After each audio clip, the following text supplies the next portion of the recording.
কাঁচা কলা আলু দিয়ে ট্যাংরা মাছের ঝোল। মশলা হলো আদা, কাঁচা পাকা লঙ্কা, জিরে। কড়াইয়ে তেল দিলাম, মাছগুলো নুন হলুদ মাখিয়ে নেব। মাছগুলো ভেজে নেব। মাছগুলো তুলে নেব। এবার আলু আর কলাটা দিয়ে দেবো।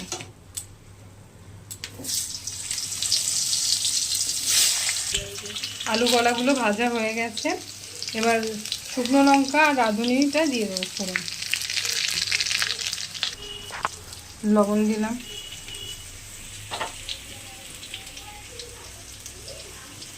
হলুদ দিলাম, চিনি দিলাম। এবার মশলাটা দিয়ে দেবো, আদা, কাঁচা লঙ্কা, জিরে। এবার একটু ভালো করে কষিয়ে নেব।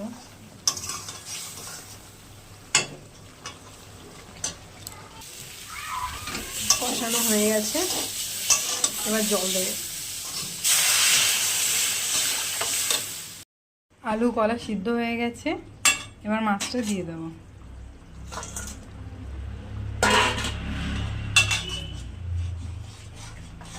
আলু কলা দিয়ে ট্যাংরা মাছের ঝোল হয়ে গেছে, নামিয়ে দেবো। হয়ে গেছে।